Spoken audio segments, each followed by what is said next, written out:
এই যে শুনছেন? মেয়েটি আনমনে বাইরের দিকে তাকিয়েছিল, যেন কিছুই শুনতে পায়নি। এই, হ্যালো। আমাকে বলছেন?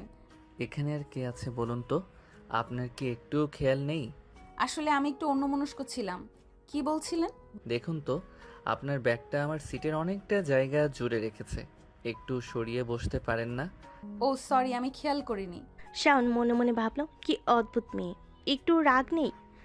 আপনি কি কিছু মনে করেছেন আমার কথায়? কেন করব? ভুল তো আমারই ছিল। শাওন কিছুক্ষণ তার দিকে তাকিয়ে রইল। এরকম মিষ্টি স্বভাবের মানুষ সে খুবই কম দেখেছে। আচ্ছা, আপনার কোথায় যাওয়া হচ্ছে? ঢাকা। আরে আমিও তো ঢাকা যাচ্ছি। তাহলে তো আমরা একই বাসের যাত্রী। শাওন আর কথা বাড়ালো না, জানালার বাইরে তাকিয়ে রইল। কিন্তু কিছুক্ষণ পর সে অনুভব করলো মেয়েটির উৎসুক দৃষ্টি তার দিকে। আপনার নামটা জানতে পারি? শাওন। আমার নাম নিধি। আপনার সাথে পরিচিত হয়ে খুব ভালো লাগলো, শাওন। শাওন সামান্য স্তব্ধ। নীতির হাসিতে এক অদ্ভুত মাদকতা ছিল, যা শাওনের বিরক্তি অনেকটাই কমিয়ে দিল। তবে সে বাইরে তা প্রকাশ করল না। আপনি কি ঢাকায় থাকেন? হ্যাঁ। কোথায়? আপনাকে কেন বলবো? আরে বাবা, এত রাগ কেন আপনার? একটু তো মিশুন। লম্বা পথ, একা একা বোর হবেন। শাওন চুপ করে রইল। নিধির মিষ্টি অথচ দুষ্টু কথাবার্তা তার ভেতরে কঠিন খোলসটাকে যেন একটু একটু করে নাড়া দিচ্ছিল। আর একটু ঝুঁকে এসে, আচ্ছা, একটা কথা বলবেন? কি? আপনার কি মনে হয় না আমাদের এই হঠাৎ দেখাটা কোনো বিশেষ কারণে হয়েছে? শাওন তার দিকে তাকিয়ে দেখল নিধির চোখে এক ঝলক দুষ্টামি খেলা করছে। শাওন বুঝতে পারছিল না এ কথার উত্তর সে কি দেবে। তার মনের ভিতর একটা অদ্ভুত আলোড়ন সৃষ্টি হচ্ছিল। শাওন কিছুক্ষণ চুপ করে রইল। নিধির শেষ কথাটা তার মনের মধ্যে ঘুরপাক খাচ্ছিল। আমার মনে হয় না। এটা শুধুই একটা কাকতালীয় ঘটনা। আপনি এত নিশ্চিত হতে বলছেন কি করে? হয়তো ভাগ্য আমাদের এখানে মিলিয়ে দিয়েছে। কে জানে, হয়তো আমরা ভবিষ্যতে ভালো বন্ধু হতে পারি। নিধির কথায় শাওন সামান্য নড়েচড়ে বসল। বন্ধু? এই মেয়েটির সাথে বন্ধুত্ব করা কি উচিত হবে? তার সরলতা আর প্রাণোচ্ছলতা শাওনের কঠিন ব্যক্তিত্ব থেকে সম্পূর্ণ আলাদা। আমার কোনো বন্ধুত্বের প্রয়োজন নেই। ও, আপনি তো বেশ কঠিন মানুষ, একটুও মিশতে জানেন না, তাই না? শাওন কোনো উত্তর দিল না।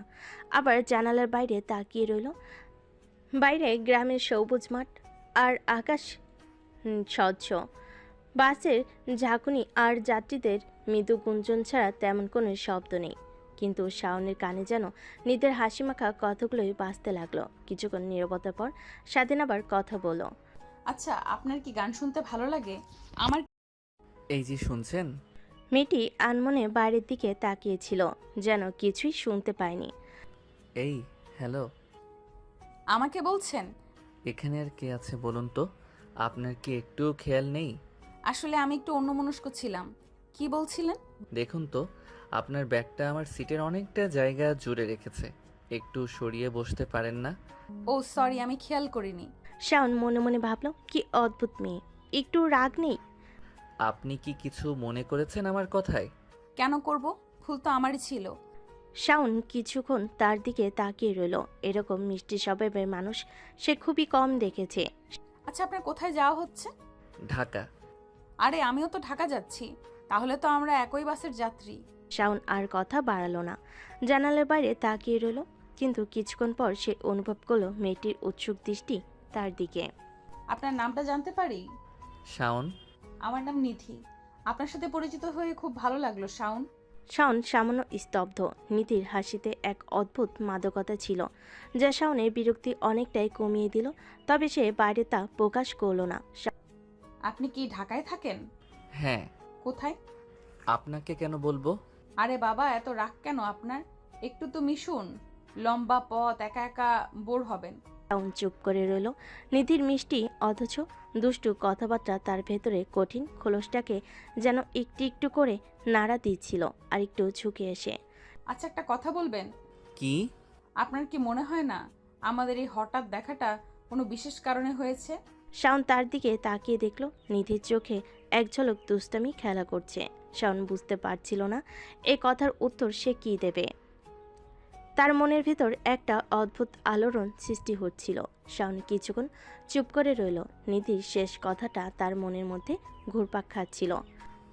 আমার মনে হয় না, এটা শুধুই একটা কাকতালীয় ঘটনা।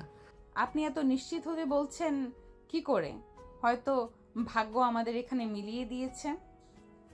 কে জানে, হয়তো আমরা ভবিষ্যতে ভালো বন্ধু হতে পারি।